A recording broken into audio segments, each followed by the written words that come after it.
Okay, This meeting is being recorded. all right. So welcome, everybody. We might have some more people come while we're starting.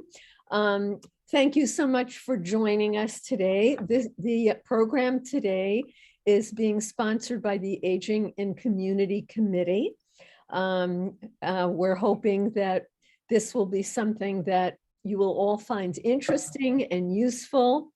And Reb Moshe has prepared a wonderful presentation for us, and we will have time at the end for questions.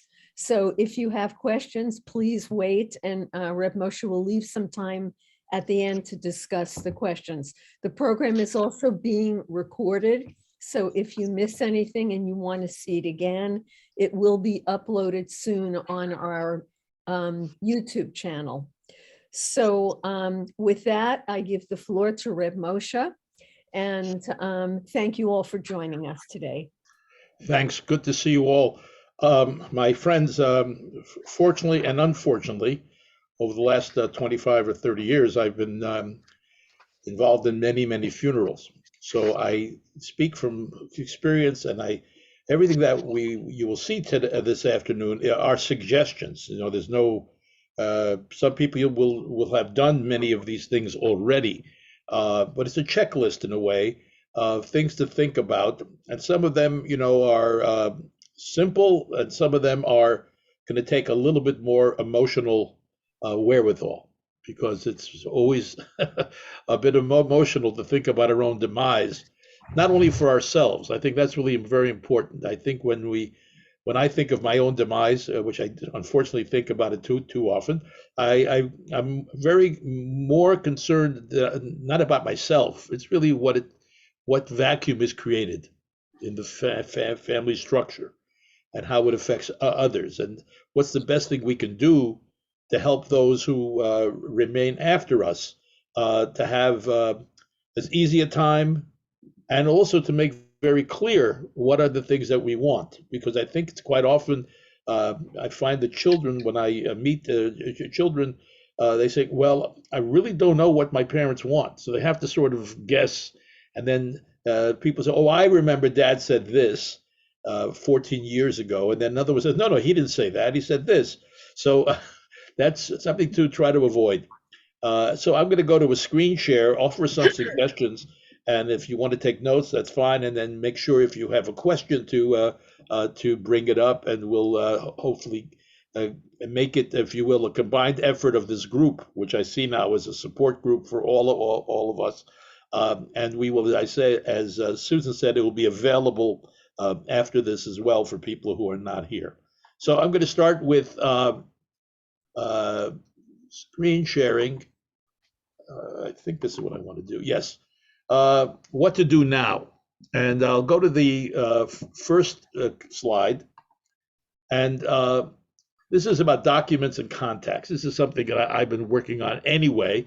But before we get to, yes, I mean, you want to create a list, contact list of everyone who should be notified in a medical emergency or death, including the name of your funeral home. So this might seem like an obvious thing, but it's quite possible that there are people that your children are not in contact with on a regular basis, and may not know who you are in contact with. And I think it's a very helpful thing. We have someone waiting to be admitted, Susan. So this is a very helpful thing. It's also helpful for for yourself, because you would like people to be there to support your family. I think that's very important, particularly people who you've had a good relationship with over the years. So that's one thing. We can't, and it's something that you may have already done. So whatever is, think about it. It's a good time to think about it now. And give your executors a copy of your will and the contact list. Okay, so however you decided to be an executor, this is also something that I remember when I did my will. I'm still in the process of changing. I change it all the time. But the kids were smaller. The issue was guardianship. Now they're older. That's not an issue. So other things. So the old will I did many years ago no longer made sense. So we're finishing a new one as soon as we get it together. Okay. So give your executors a list of bank and investment accounts, creditors, mortgage, lien information, insurance policies, retirement plans, safe deposit boxes, real and personal properties of value, and all related phone numbers. I'm going further with that. I'm actually make sure that the passwords for these accounts, whatever they are, retirement accounts, wherever they're invested, that I make sure that the passwords are there. And if for some reason a password is changed, to make that amendment. So that becomes easier to deal with. It may not be the first thing they need, but they certainly will need that if you want to make sure they have access to the proper properties you have, and would like to make sure that doesn't become a big issue, because sometimes after a person departs, it becomes hard because you don't know the password. There's all kinds of issues. You have to send death certificates. You have to do all kinds of things to prove that you're not hacking the account. So that's an important thing to do. And sometimes it helps you as well. If you're still in retirement, as many of us are, or starting to be in retirement, it helps for yourself because you're probably paying RMDs now, right? Many of you, right? So I have to do calculations about what I have and what is considered to be a SEP or a IRA, all of those. So this is very helpful for yourselves as well.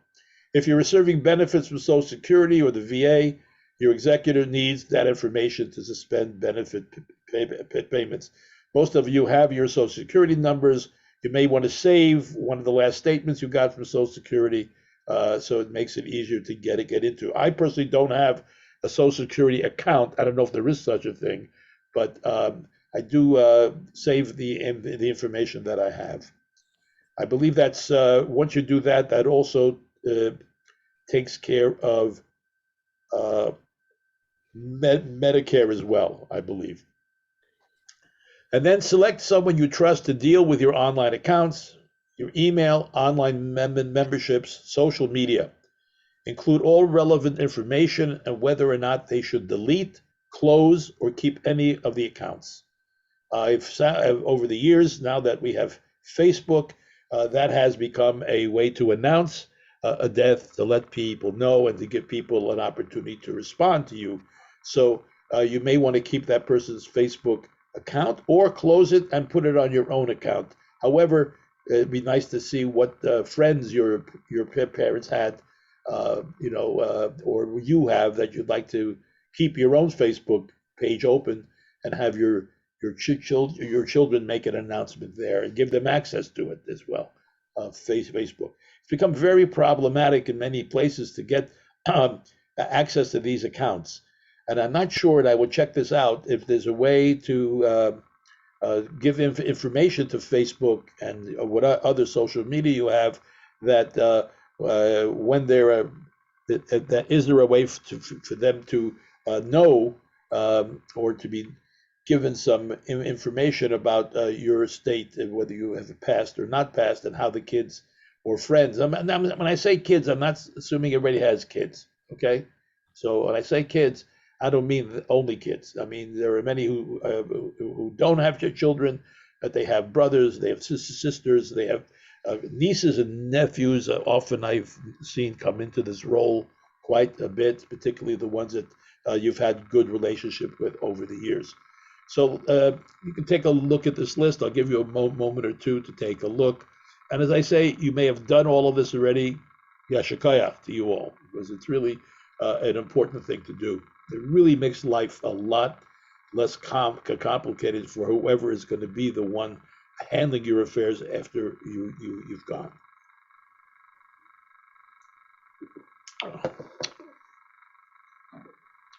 Anybody, it's okay to move to next slide?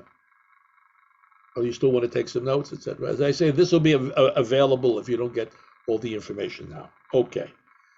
Cremation and burial. This is a very obviously important thing, because we have to think about where our remains will be. And if you choose cremation, and I'll explain how it is from a Jewish point of view, I would never recommend cremation ever. But if you have decided to do that, well, what do you want it done with the ashes? I have suggested to people who do approach me after cremation that I personally believe that you can scatter the ashes, that's fine if you want to, whatever. But there are opportunities, for instance, at Mount Auburn Cemetery and other cemeteries, they have places for interment of ashes. So you don't have to get a plot, but it's a small thing, and I've been at a number of them, and basically the ashes are in a little box, and there's room to fit that box in. Also gives an opportunity to put a name on it, so there's a place to gather, right? Yard side gatherings, et cetera, et cetera. From a Jewish point of view, we don't recommend cremation. And what I will do is I don't do a funeral, as I say, but I will attend a memorial. That's how we would call it. Rather, it's a memorial. And usually I do it when it's 30 days after the event. And if you have a place for interment, I really think that would be a very good thing to do. If you have emotional attachments to your ashes spread over a place you spent time in, gesundheit. There's no, these are all suggestions. They're not hard and fast rules. And by the way, all the Jewish funeral homes will service cremation. So if you're looking for where to go, Levine's will do it and others will do it as well. So would you like a traditional funeral, a memorial service, a celebration of life, however you want to call it? You have to let us know. Don't expect your kids to know what you want, your friends not to know what you want. I often bring it up with my friends, and they say, let's leave this aside. We don't want to talk about it. But as we get a little more older, maybe, we'll talk about it more. So if you want a celebration of life or a memorial, what location would you suggest for the event? Do you want it at TBZ? Do you want it at a other place? Let's say you live in a condo and you have a community room downstairs. I've done many there. So people who knew the deceased will, from their living in the condo, and others. And then, of course, we have the issue as well of people dying in Florida, right? And how do you do that? I'll talk about that. My mother-in-law died in Florida, and I'll talk to you about the details of that. If you don't have a burial plot, it's not on the list here, but if you don't have a burial plot, if you decide to have a traditional funeral, get one. I regret that when TBC started 24 years ago, that we didn't have a lot of money, because we were offered the spot that we have now. By the way, we have a very lovely spot in the Baker Street. We're in front of an older cemetery of the Zviller community, Zhviller, and unfortunately there were no more Zvillers, so they didn't fill the whole place. So they all offered us to buy 100 plots in front, and that would have cost us at that time $500,000, but it was very reasonably priced then. And you must, if you have not looked for a plot, don't be surprised that it's costly. And I'll talk about the cost issue as well, because there are a number of things one can do. One is permitted after one has given away their money, as you know, to heirs or to other parts of the family, that you're allowed to save a certain amount, which will go towards funeral expenses. And we could talk about funeral expenses and all that in greater detail. Boston does not have, unfortunately, and it's very hard to get together, even though we have a Chevra Kadisha, which deals with the body. We'll talk about that as well. But we don't have a community funeral home. There's one in Washington, there's one in New York. It's a very tough thing to get people to volunteer to run a place like that. But when you're going into a private funeral home, remember, they have a monthly nut to pay. So you're coming in already with a base price, right? It could be between $3,500 or so, just to make sure he can keep the building open, pay his people, etc.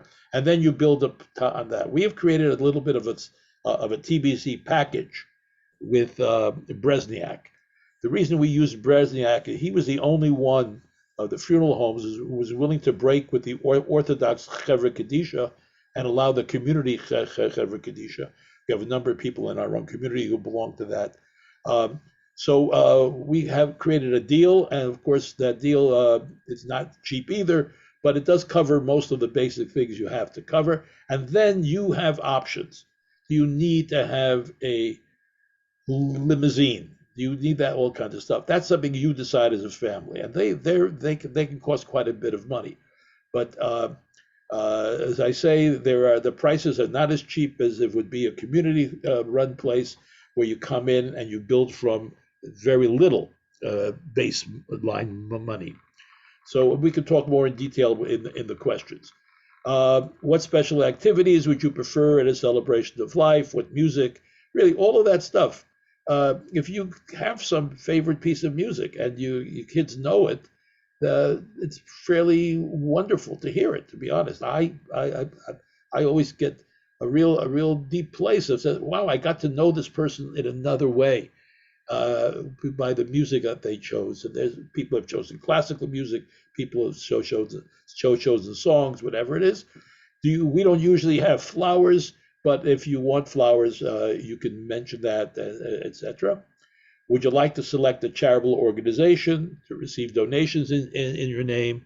And if you're a vet, and if any of your spouse is a vet, there are wonderful military honors that are part of the service. I'm sure you've been to many of them, the flag, the bugle, and of course that flag given to the family at the end of the service. So this, I think, is pretty basic to make details available. I think that's really important. Moving on.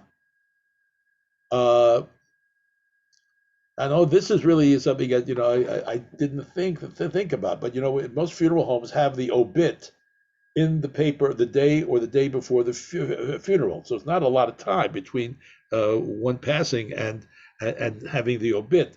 So you should write it a little bit. I mean, your kids will add what they wish to add, but what are the things you really want mentioned? What was dear to you? What did you really care about? A volunteer thing you did, or your profession, etc. I read obits all the time. I find I learn a lot. Like the old joke in the New Yorker where the guy's looking at the obits and he looks, he says, older, younger, older, younger. But I learned a lot about people, and you can also decide which newspapers would you like to have it in. If you had lived in New York for a long time, would you like to have it in the New York Times or at the Globe? Or if you lived in Florida, would you like to, whatever Florida paper, people might know you from there as well. So you can take one step further and write your own obituary. That's one way of doing it, mentioning the things that you want to have mentioned. And of course, it'll be added, I assume, names of family, etc., brothers, sisters, children, grandchildren, etc., will also be part of that, even though I think those who remain after you will know all of that information as well. State in writing, of course, your prayer references, burial or cremation. If burial is preferred, provide the details of the cemetery arrangements. And if you've not purchased a burial plot, this is the time to do so.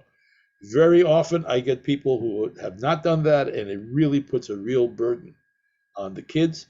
Not because of money, because there's money to pay for it, but where, what, who, if there's a predeceased spouse, do they want to be next to the spouse, or et cetera, et cetera. All of those things should be made clear. If you have chosen burial, what type of casket you like. This is part of why we like the TBC package. You will not be shown the more expensive stuff because the plain pine box is perfectly okay. A lot of people find that, they have to go up to the next level because it's a plain pine box. But, during the funeral, it's going to be covered over by something. When it's put into the ground, it will decompose like the fancier one. So that's something we have told. If people insist on seeing the other ones, gesundheit hate. These are not written in stone, but that's something to really talk about how you would like it. Wood or metal, we usually don't get. The Jewish funeral homes would not offer metal ones, and they don't always offer lined ones. But that's really, it's a small thing, but it's also a thing that if you decide earlier, it makes it a lot easier to fulfill the things that you would like to do. Just one or two more. We'll open up for some questions. This is something that people don't think enough about. Taking care of pets. This is very important. Uh, find someone who you think will take care of your pets. That's and it may not be. You may not get a lot of people volunteering this because if they have their own pet, will they do new pet interfere with that, etc. I just would hate to have pets go back to the pound. That would be very sad, particularly a pet that you've been with a long time and you love, etc. And so you can consult with the person to see if there's something you're interested in doing for you, and then write down your intentions and include all contact information. This should be signed and witnessed and then given to your executor. Signed and witnessed. Because this is, I say, something that people don't think enough about. And particularly if you had a cat for 10 years, 15 years, and God willing, that cat has 5 more years, think about who you would trust and who you would agree. Obviously, you have to consult with the person. But this is a very important point that people often neglect. And finally, in addition to your will, the contact list of all your online account, login details, etc., related documents should be provided to your executor. So what does that mean? It means you should find someone who will be executor. And that could be your lawyer, it could be your accountant, it could be a family friend, it could be, usually I tell you, if it's going to be the kids, if you have kids, make it very clear that, there isn't one who's going to dominate this process. I usually would not like that. I don't recommend kids as executors. I think it's just better to have someone who's not going to be a direct beneficiary. So those are things that I'm sure I left some things out, and then you will help me from your own experiences with your, if you have siblings who have passed or parents who are no longer with us. So you'll offer some additional suggestions to us when we move into our discussion. So I think I've covered a lot, and a lot of it is just, I think, helpful for us. Those who have taken wise aging with us, and we hope that the people who signed up 2 years ago before COVID, will be able to do one in May.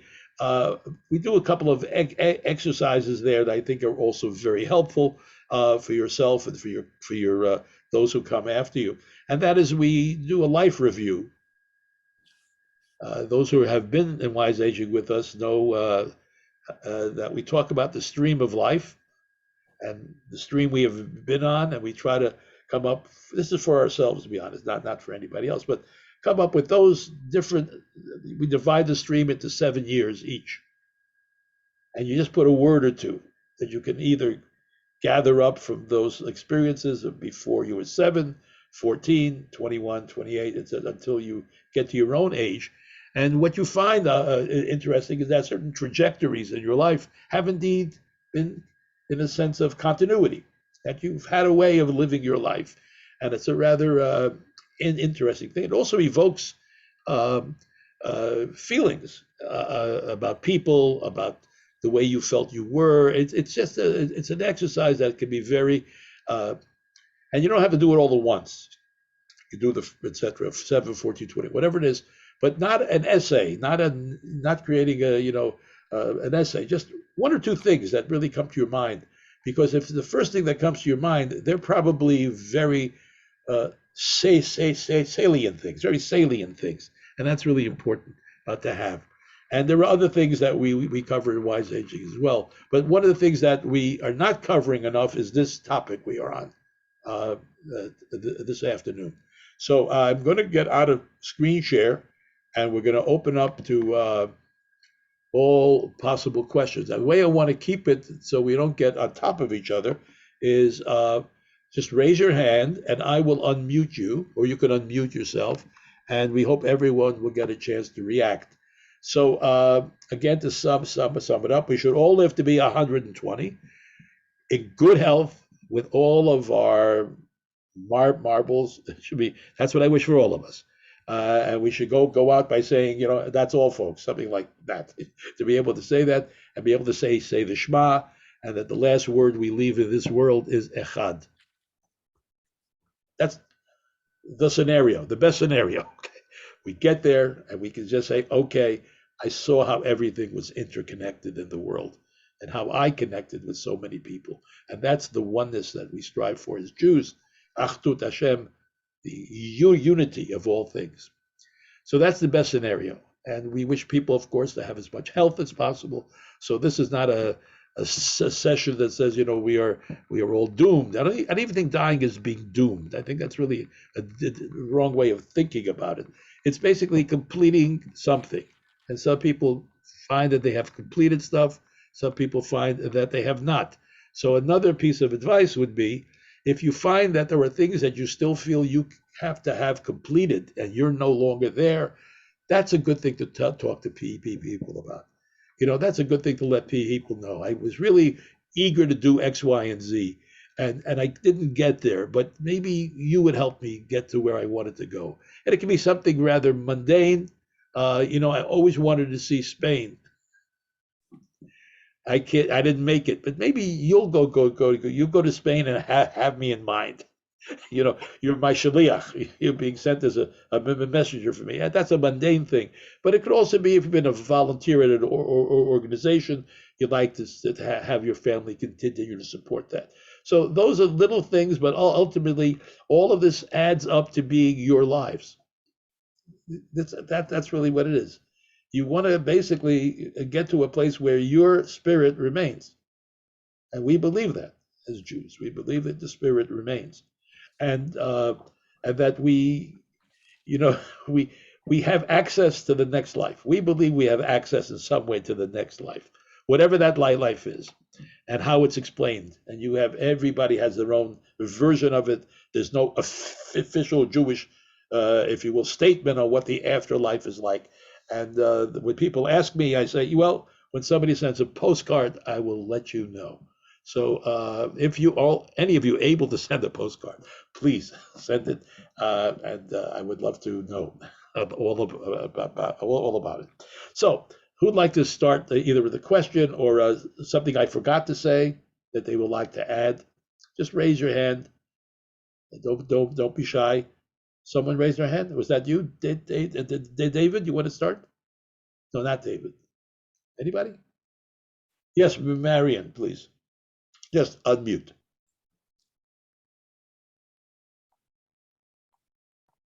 Unmute, Marion. Oh, I have to unmute you. Let me see. I might have to unmute you. What is the difference between a memorial service and a celebration of life? Not much, to be honest. It's just the way it wants to be presented.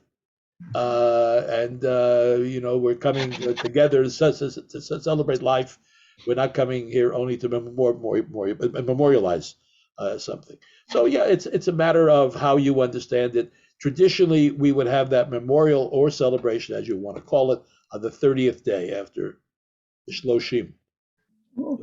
That's another thing. There is patterns in our tradition about morning practices, the shiva. Oh yes, thank you for raising that up. The shiva. Don't expect that your kids have any idea of what you would prefer. Some would say, I don't care, let them do what they want. Fine. So they might decide they want one night where their family gathers, they may decide two, or they may decide nothing. So that's something. So if that has meaning for you, what shiva should be from your sense of what you want to leave over. Remember, anything that you say is a wonderful way you've left over part of yourself to us. Understand? So if you have any particular kind of shiva you would you like a service at your home? Would you like morning services rather than the evening services? Would you like to have no services, just time for people to come? Make that explicit and don't wait to let people know. That's why a lot of this will be a document that you will prepare. And as you know, if you've had that experience with your folks, etc., that you have to let people know, where is the document? You don't have to, ransack the house to find it. And that's true also for health proxies and all kinds of other things that people need to do. Where is it accessible? And your kids are going to say, I don't want to talk about it. I don't want to talk about it. You're going to live forever. Da da da. And you say to them, you know what? Do a favor to me. Read it. Understand. I'm sure those who have health proxies have already told the people who are the health proxies where to find all the information. Don't put it in a safe deposit box. I think that's not a really good place for it. I would say do it in whatever place that will be available to people when they need to have it. So, okay, so somebody asked about celebration of life and this, that. I think it's just a way of understanding it. And you might say by labeling it a celebration of life, you want only the positive things to be talked about. Okay, I think it's usually the case that we do it. Some people I've seen do a concert as a celebration of life. It's not a very traditional way, but the traditional way would have someone teach something at a shloshim, teach something that was important. So I would say that's pretty much up to you. And by the way, give yourself an opportunity to change your mind. Okay, just because you wrote it down in the document doesn't mean that's it has to be that way. But you should write about what you're feeling now. This is what I would like to see happen. I think it'll be good for those who are left behind me. And as I say, all I'm saying here is to make it easier for people who come after you to say, okay, I don't have to have a scattered mind. I don't have to think about what has to happen. I know what's going to happen because we're going to adhere to the requests of my parents, siblings, etc., etc. So that's really why all this is important. Not for the person who's already passed on. Our tradition is the minute you walk away from the graveside, you may have been to funerals, I'm sure. We form those two lines. It's a very common Jewish thing to do. You form two lines, and you begin the process of consoling the family at that moment. And the idea is we're bringing the family back into life. I don't want to leave anybody at the graveside. You come back in a year. You put up a matzeva, and we'll talk about that as well. Putting up a gravestone, if you wish. So it's supposed to do within a year. In Israel, they do it within the first month. And we do it up to the year. And that becomes an attempt to come back and to be in another place in our grieving process and creating a place of gathering. And I think that's just an important thing to do. I really think people appreciate coming together again, particularly if they're not living close to each other, whatever it is. It's an opportunity for family and friends to come together and no longer the grieving, but in the perhaps, if you want to call it not grieving, in recalling the relationships you've had, recalling them, bringing them back up, which is a sign of the life you had, right? Which I think is very much. Anybody else like to comment? Yes, Rachel, unmute, and then we'll have Diane. Okay. So my question goes back to something you referenced about if people were in Florida. So my question is, I'm from Missouri, and I have a funeral plot with my family there, and that's where I'm going to be buried. But since my community is really here at TBZ, I wanted to hear from you two things. One, I'm assuming that the funeral parlor in Missouri is the one that will make the arrangements for getting my body there. Right. They will call a funeral home here. This is done very often, by the way. People do live in Florida. The funeral home that's doing the arrangements is a way of people helping each other from to different places, right? The flight and all that, yeah. Okay, so that is between whoever's taking care of me. Yeah, so if you wish to make sure of that, you give them a ring. And then I would request, if that's the case, and again, this is just a request, that to put up a plaque in our shul. Yeah. Okay, so we will be announcing your yard site every year, and it's also a place where people can gather if they wish when the plaque is put up. So that's just a small thing, I understand, but I know I go back and read the plaque every once in a while to see the names and think about all those people. Because when I came here, there were many elderly people. It was all gone. I think Irwin Plus is keeping it up. He's 96, kind of, but there's hardly anybody left from that cohort. So I think that's a good thing to do, is a plaque here, especially if you're not going to be buried here. I had one case where there was a fight. Okay, people often fight, couples, and she wanted to be with her family, which I believe was up in Chelsea, and he wanted to be his family in Sharon. And I said, well, we can't cut the guy in half. We can bury half and half. So you guys are going to have to make a decision. It was a second marriage for both, so it was less of a proper problem. But I could see it being more of an issue if it was a couple that's been together a very long time. So that's the kind of thing that could even be discussed with the spouse. Well, thank you. I do want to just tell folks that it's a lot cheaper to be buried in central Missouri than in the Northeast. Absolutely. Everything's more expensive up here. Right?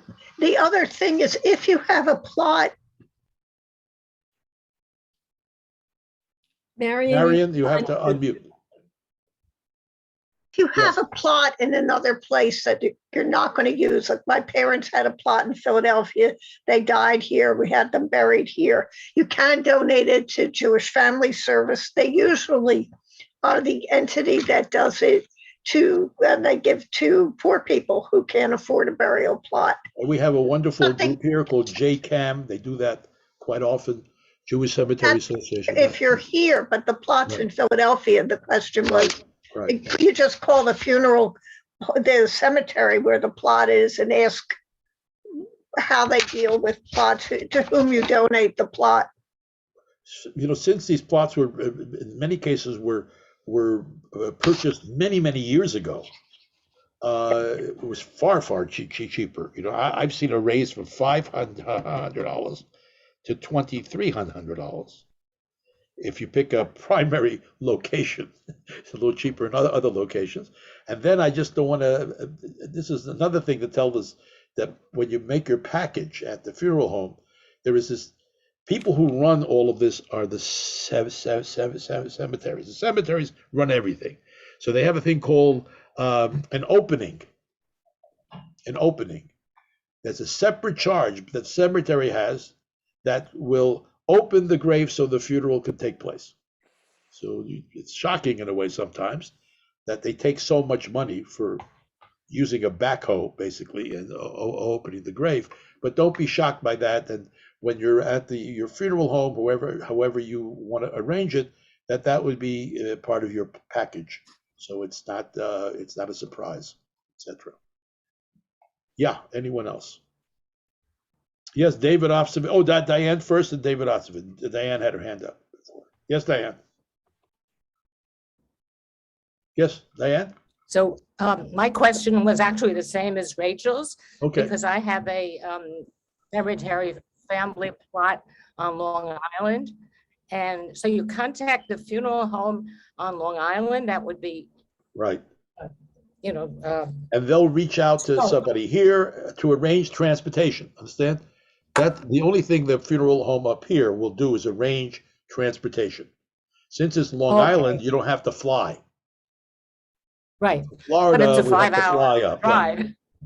You probably can't drive at that point, but I guess there'll be somebody driving you. My folks are on Long Island as well. Yeah, there were Beth Moses and Beth Moses, Montefiore out there. Yeah. So yes, I think that's what happens. For instance, in your case, I understand your husband predeceased you. Is that correct? Yeah. Right. So yeah, I and we assume have that you work with that you work with that funeral home before, and I think that's good to do. Yeah. Anything else, Diane? Okay. I don't even know if that funeral home is still in existence that did his Well, funeral. But whoever, that's, no, I'll find out. whoever, you know, Yeah, I I was assume, thinking of moving his body. But it was so no, complicated. exhuming and moving, no. Another thing is to think about when is ahead of time is what kind of gravestone would you like? If you're a person Yeah. with a spouse, do you want a double one, which is engraved with the information Yeah. on one, and then they do it Yeah, again? that's what I have. Or do you want separate ones? There are some places like Sharon that do not have gravestones at all, just footstones, or foot plaques. So that's something to think about. What you want written on it, believe me, I've been telling my kids what I want for years, and they're not going to do it because it's a terrible thing that I want. I said, most people are stupid and unconscious. I want it on, but they say we can't do that. I said, but it's true, isn't it? It's like most people are stupid and unconscious. She said, don't. So I said, why don't you put it in Latin? It will sound better, you know, more. But they're not going to do that. So I will give them the pasuk that I want. I shouldn't ask them to try to find the pasuk, right? I tend to have a pasuk from either Tehillim or something else. So that's important to think about. Single one, double one, do you intend to be there in the same plot? What you know, and also gravestones today are not as ornate as they used to be. I mean, when I go to the funerals, the cemeteries around here, some of them have really old ones, and they're gorgeous, and the information on them is amazing. And it was a Kohen, they have you know, the split hands on it, and it was a Levi, they have a cup that used to pour the water on the hands of the Kohanim, and they were very, very, very nicely done, and with great respect. Morenu, you know, there are a lot of wonderful attributes that are added to it. But today they're rather straightforward with names and dates. And there's another thing now. With the larger gravestones, they have the family name on one side and the individual names on the other side. So if you have a preference of what direction, towards the road or towards wherever you are, you should make that clear. You know, do you want to just see the family name, or you want to see the names of the individual people? It's a small thing, but if you're thinking about it, you should decide what makes you feel more comfortable. Yeah. Anyone else? Yes, David Offseven. Yes, please. Unmute, David. Yes. Okay. We're in a similar situation that just a couple of of being buried in a remote place. We have bought plots at a brand new green cemetery up in Maine, here where we summer. It's a beautiful place, and they're trying to do the latest in green burials, and we're fully in agreement with that. The thing is that it is in the suburbs outside of Augusta, which is a small town in itself. The temple in Augusta gave us the name of the funeral home that they use. It's not a Jewish funeral home. Yes, I understand. They seem to be familiar. So should we have more of a conversation between them and Bresniak to make sure that we're on? Well, I think they may not be using Bresniak. Uh-huh. If, however, you are using Bresniak, yes, you should let them know. No. But you would only really be using Bresniak, perhaps, and this is something I'll talk about in a minute. Do you want the Chevra Kadisha to prepare you? And I'm not sure when you say green, are you, like in Massachusetts, we cannot bury in certain cemeteries without a casket. Mm-hmm. And this, which I find problematic, is we have to have, in many of them, because of flooding issues, a concrete frame, which you may have seen, which I think does impede the decomposition process. Eventually it takes place. But I don't know if you're shipped for a green cemetery. Are you shipped in a shroud or in a casket? And then the casket is not used, because I assume in green cemeteries they do not use a casket. Am I correct? They've they've said that they could either do it with a shroud or with just a simple, the simplest of boxes. And so we haven't had a final decision on which way we would go with that. But there's apparently they're one of a number of green cemeteries that have been organized. There's a set of principles they have. And they want to make it so that there's a minimum amount of disturbance to the earth and the most natural process to be Correct. that would happen, which sounds fine to me.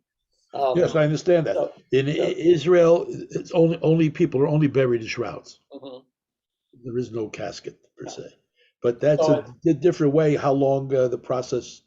If you're based in Jerusalem, where it's a lot of stone, it's different. And even in Israel, there are a lot of private funerals that are green funerals done on kibbutzim. There are kibbutz cemeteries that people can acquire a space for themselves. Yeah.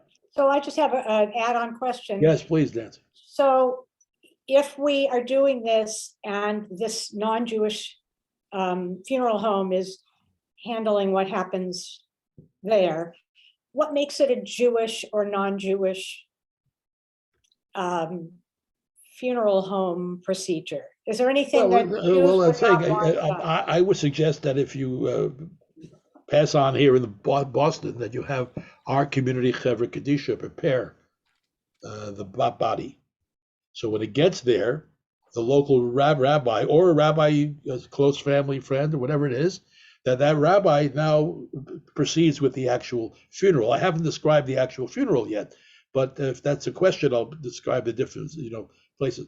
But that would make it a quote unquote a Jewish funeral. Some say it has to be buried in a Jewish cemetery that's so-called consecrated, like the Catholics have.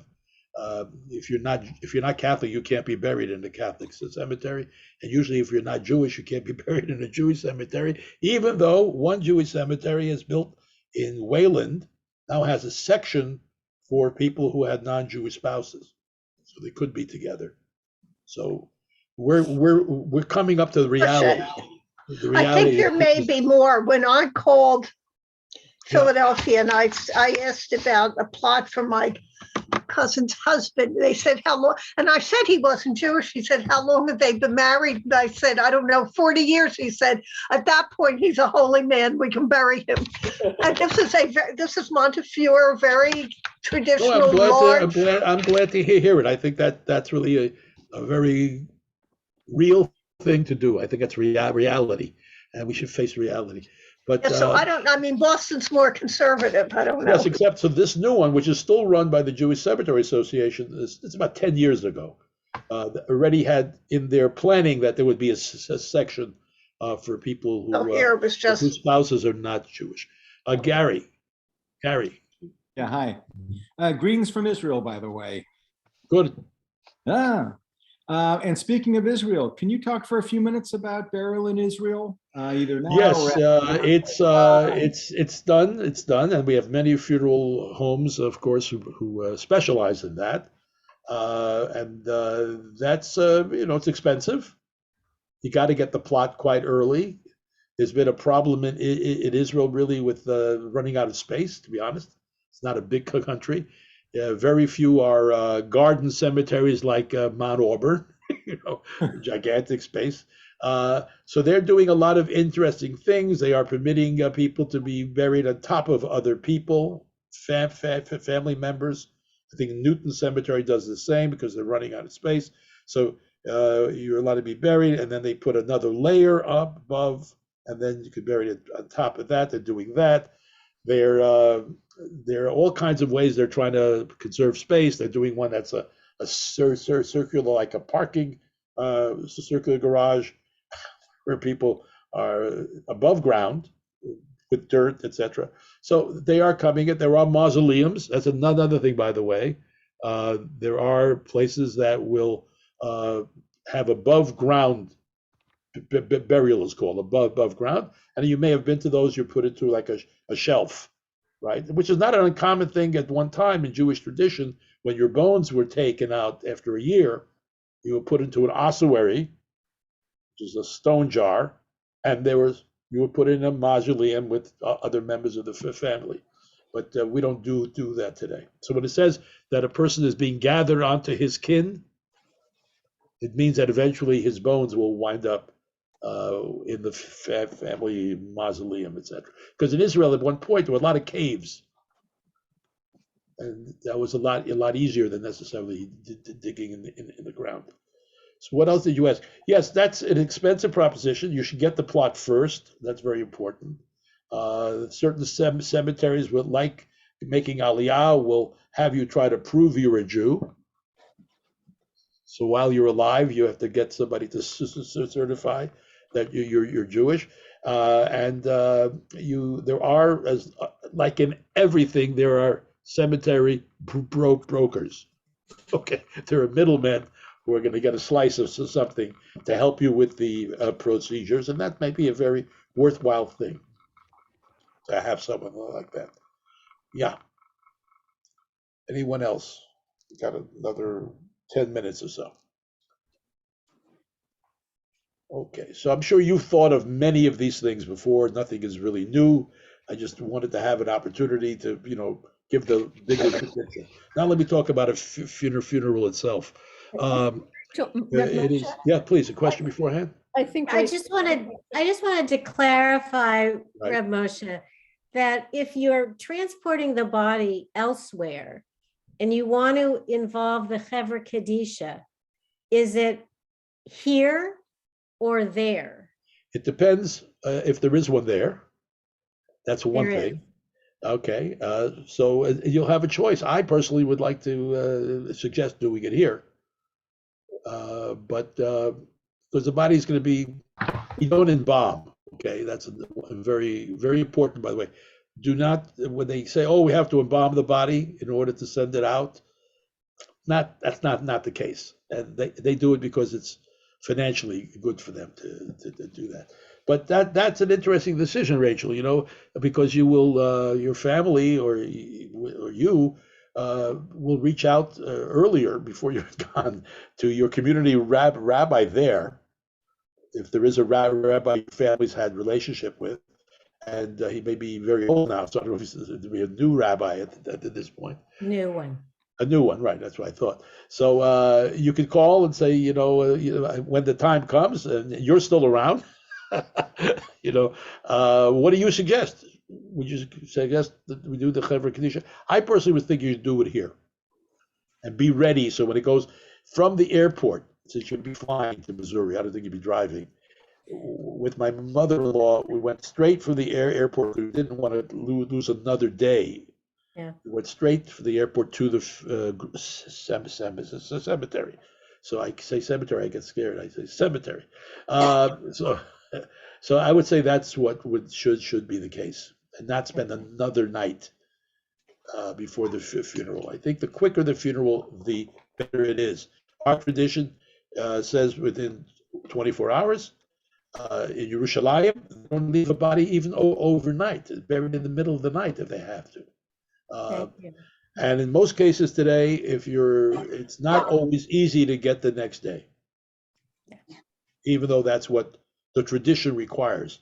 And that's and for a lot of reasons, people coming in from out of town, cemeteries not being available, dying on a Friday, you're not going to get buried on a Shabbat, go to Sunday. So, I mean, there are all kinds of contingencies that come up, but the best thing would be to do it as quickly as possible. I had some people who died during Sukkot. It was terrible. They had to wait till after Sukkot to do shiva, because you don't do shiva until the actual graveside of So why it's important is because that day of the funeral is considered the first day of shiva. So there's only 6 more days, and in those 6 more days, a day and a half are taken out for Friday afternoon and Shabbos. So when people say 7 days, I say, where's the rush? When your child was born, didn't you spend a week maybe at home? But people are so busy today. 7 days, you got. I say, come on, give me a break. So Shiva, the number 7, has become anything that happens, if it's an afternoon, is called shiva. But it's really echad, shtayim. They're doing shalosh, not shiva, shlosha. But whatever it is, that's what the tradition would like to happen. But it doesn't always work out. And they make an effort in the Orthodox community to do as much as they can. Thank you. Okay. When does Shiva begin with cremation? It would be that day.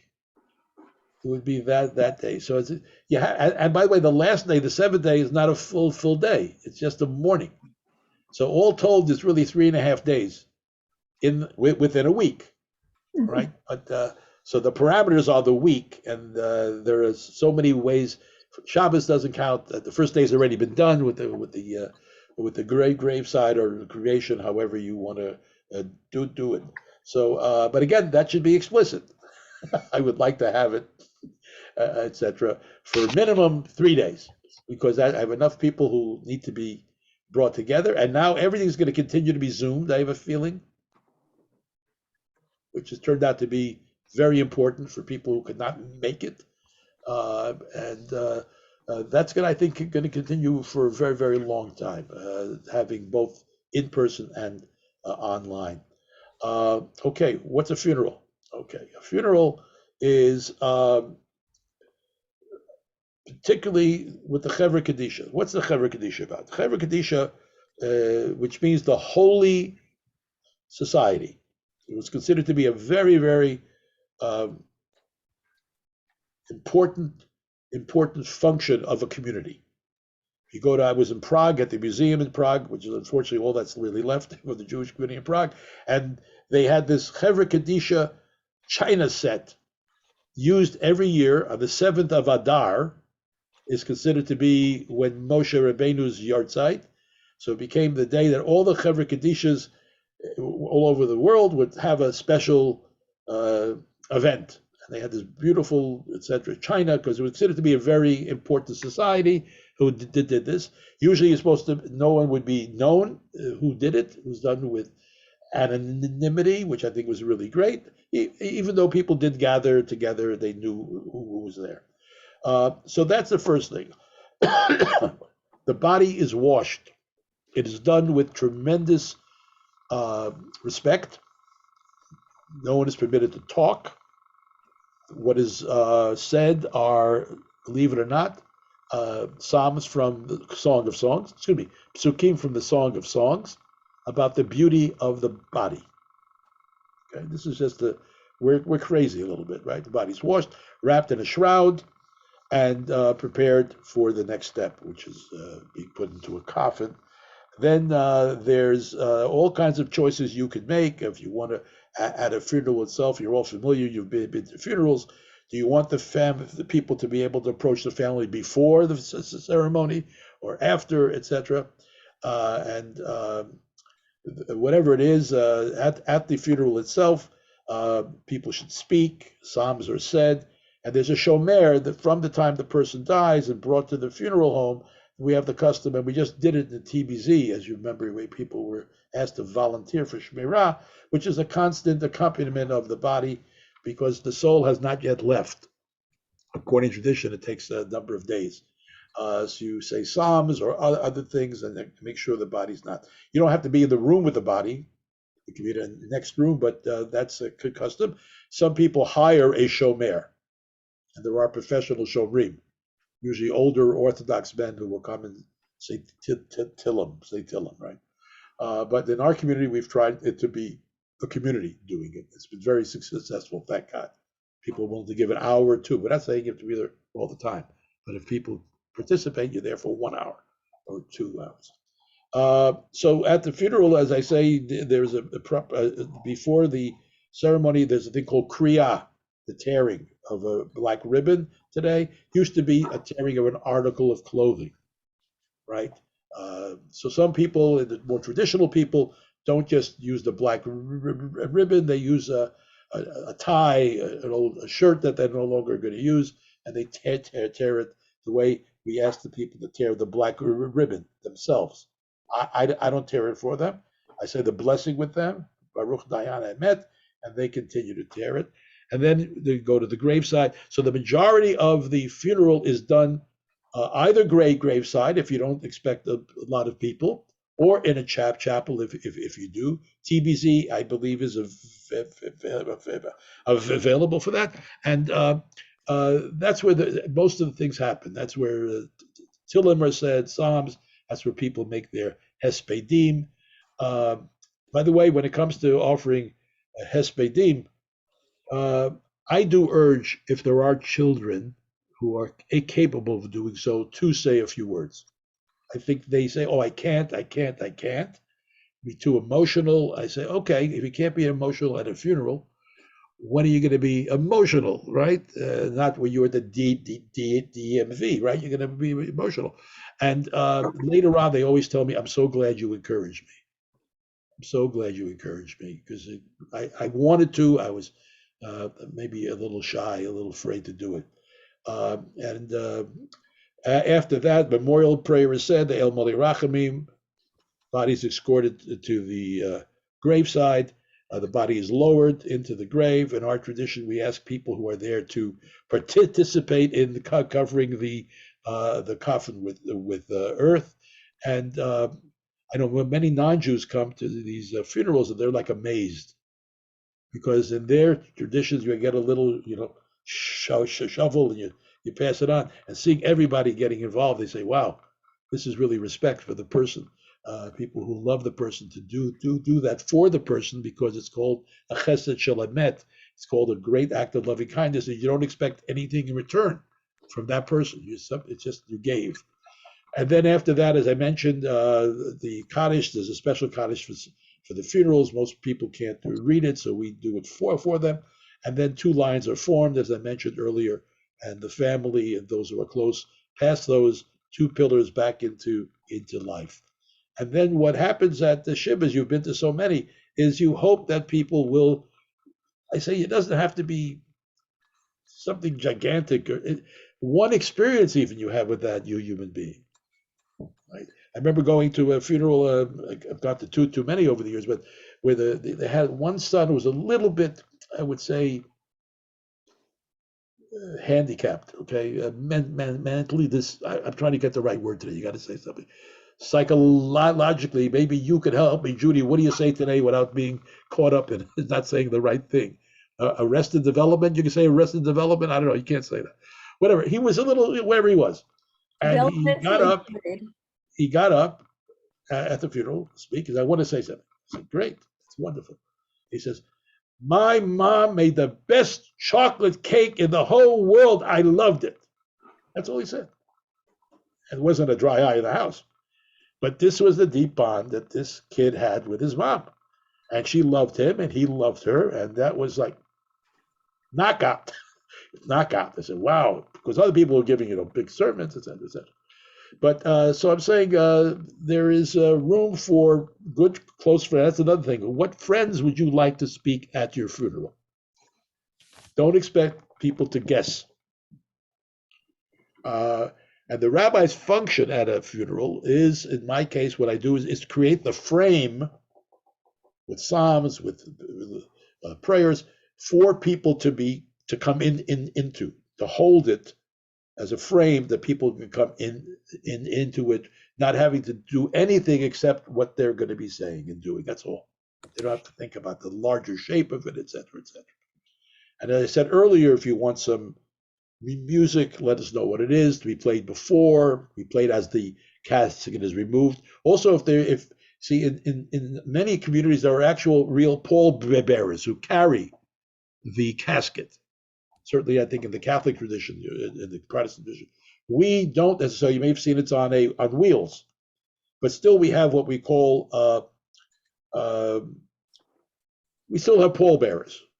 In some cases it's grandchildren, grandnephews, grandnieces, and they will be assigned to escort the coffin out to the hearse. So you should think about that if you would like to make sure that people that you would like, people who you think they would benefit from this. See, that's the way to think about this. What's going to be good for them? And many of them will be honored and really thrilled if you thought of them, that they should be involved in this. So that's what the general talk that I gave all those, it's basically, how do you basically think about those who are coming after you, things of people you love, people you respect, how do you make them able to do the things that you would like to do, and then that's the way they honor you. That's how they honor you. By following your directives, that's honor. You know, this is what the person wanted. I will do my best that all those things will be fulfilled. I can't think of a better way to give without expecting anything back. It's such a holy thing you're doing, a holy thing, accompanying person to their final resting place. It's just a one. In our traditions, is, you know, we have so many millions who never had a chance to get a funeral. You know that. Millions. Not too long ago. So I see this as such a schus, such a wonderful thing to be able to put someone to rest in a proper, in a beautiful way. I don't take it for granted in any way. Neither should any of you. We are blessed to live in a country where we can do that without fear, and that was not the case in many places. So we have. I'm going to take a little bit more of your time. I'm sorry, but any last comments? Janie wanted to say something. Anybody else? Janie. Okay, Yeah. this is just a logistical question about, so Hever Kadisha, let's say Bill or I died at home, they would come here and prepare the body? No, Or- you that will, happened at the if you don't mind the body being prepared, if you don't necessarily want the community Hever Kadisha, let's say. You don't want it. Let's say I wanted it. If you wanted it, Right. you basically have already made a pre-arrangement with the funeral home. In this case, in Boston, it's Brezniak. There will be a need at the hospital, if you die in a hospital or at home, for someone to come and certify your death, right? There's somebody who comes, gives you a death certificate. At that point, the body is transferred to the funeral home. I see. And then the Chevra Kadisha is called. Okay. Right? Okay. So that's something that is done at the All funeral there. home. Okay, good. Because they have the facilities for it, you know. Right, It's right. No, washing that's the body, what I- et cetera, et cetera. that's We what I don't have wanted any to of those kind of facilities. Okay, no, I didn't think so. Okay, good. Yeah. Thank you. Okay. Anybody else? Yeah, if Yes. somebody dies at home, let's say they die in their sleep, then what's Right. supposed to happen? Well, same thing. You call you've made arrangements, and you say, you know, whoever's going to alert people that you have died, and they will arrange for somehow. It matters if you're in hospice or not in the hospice. I mean, there are all kinds of considerations, but the funeral home can help as well. Who comes and gives the death certificate? You have to have that. Why? So they can discount homicide. Right. You know what I mean? All those things, right?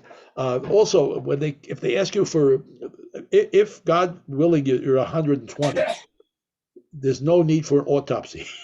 Okay, we figured it out. Okay, and I think if you're of a certain age, I would make sure that there's no autopsy, unless indeed it was some strange, you know, thing that occurred. But I would say that that's what you talk about with your pre-arranging. You know, how would that be taken care of? And as I also, I mean, I can only recommend, if you can be at home, I think that's great. I've been to many, I've visited, you know, I've actually been asked a number of times to be there as the person is dying. And it's very different doing it in a hospital and doing that at home. Yeah, just from, this is where the person lived, and that's where that perhaps the person can die. It's not always easy. Some people will not be able to do so for all kinds of issues that arise. But I believe that would be a suggestion. And again, has to be made clear, because the general tendency would be send them to the hospital, right? Right. And even there, we try to make sure the person is not put in the morgue, but the funeral home comes and takes that person before there'll be a necessity of putting in the morgue. So if you think about all the little things, they add up. They add up. They add up. Anyone else? Yes, Ed. Let me just close the thing. So thank you for this. Some of it is very concrete. It's very helpful, even in the face of very strong tendencies for denial. Concrete question.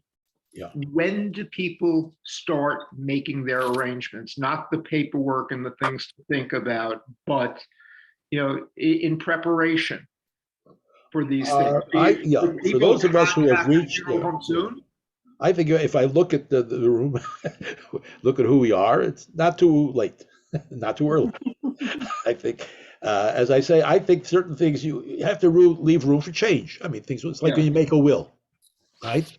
It's a revocable trust, whatever it is, you have a fight with your kid, you're out of the will. You could do that. But so anything you do, just remember it can be changed and it has to be supplemented. You know what I mean? You may take out a new account or you may do something else or an account closes. So those things have to be constantly updated. But the basic stuff of arranging plots and a funeral home and all that never can be done too early. And I hate to use the term, but there are early bird specials as well. So I know it's terrible to say that, but and I say I'm sorry that it costs that much money to do a traditional funeral. I'm just sorry that it costs $7,000 or $8,000. On the other hand, if you do this beforehand, it might make everything a bit more smooth at the time. And so it's not too early and it's not too late as I look around at the Zoom pictures here. And I'm sure many of you have done some of this already. And I think that's great. And you're really doing a great service to your kids and your family by letting them actually know what is it you really want. Because you can't guess. I can't guess. What happens is I wind up doing what I want. You know what I mean? And that's not what this is about. So I do hope that we have 120 years of health and of our mind and our spirit. But I haven't heard about many after 120, to be honest. So it's worth striving for, but I don't know. So what do you have to do? You have got to keep in shape, right? And you'll see this is a tough conversation to have with kids. They're all into denial, no. But you got to say, look, I know this might be upsetting to you, but it makes me feel a lot better that I've done this. So if you don't do it for yourself, do it for me.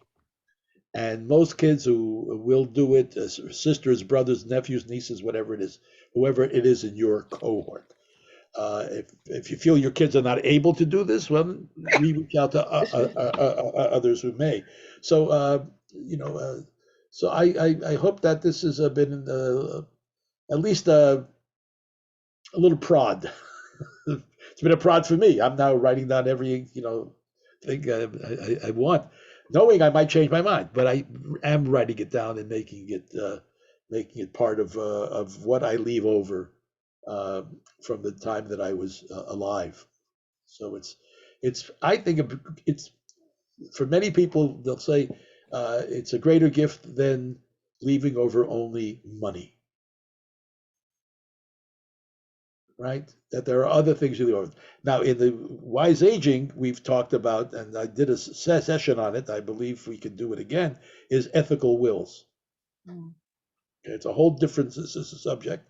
Ethical wills about, okay, this is what I learned about life. And it's not the one that tells you you're going to get this amount of money. It's what you feel you want to pass on and say, okay, I came into this situation in my life.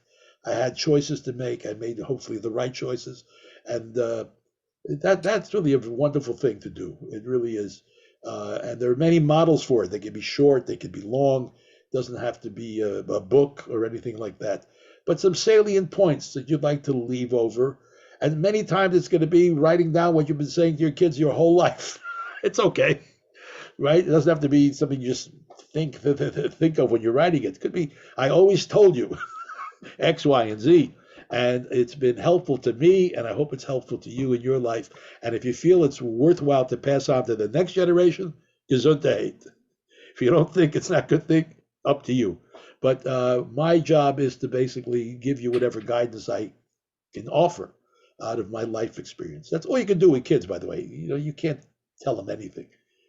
Basically, you can hope that you can share your experience and say, "This is what happened to me. Might not happen to you. Might, yes, whatever it is." That's all you can really expect. So, it's a taboo subject for many of us. I know, talking about our death, it's a taboo subject, but it's really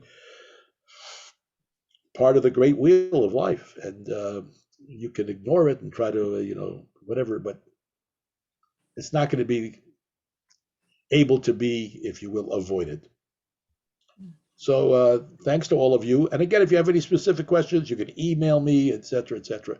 I'm always going to be there for you. Okay, remember that. I'm there for you. That's what we offer as a community. We have been really good at it, and we will continue to be good at it. Everybody in our community is important. Everybody in the community is an individual, and you've given up a lot to be part of our community. You have to show up at the same time, for instance. A lot of people hate that. What do you mean? Your service is 6. I can get there at 6:20. I said, whatever it is, whatever it is. But I really want you to feel that you have support for me and for everyone in our community. So I wish you all a great love, and hope that we don't have to deal with this in reality, but we're prepared for it. That's the important thing. Be prepared for it. The way you prepare for many things in your lives. Many things in your lives. So Thank you. Thanks, blessings Rabbi. to all of you. Thank Blessings. you. Thank you. Moshe. Thank you. Thank You're welcome. so You're welcome. much. Really Thank you helpful. you. so much for beautiful presentation. Thank you so Thank you. much. Thank you, Reb Moshe. Thank Wonderful. Bye. Yes. Bye. Bye, everybody. Thank you. Thank you.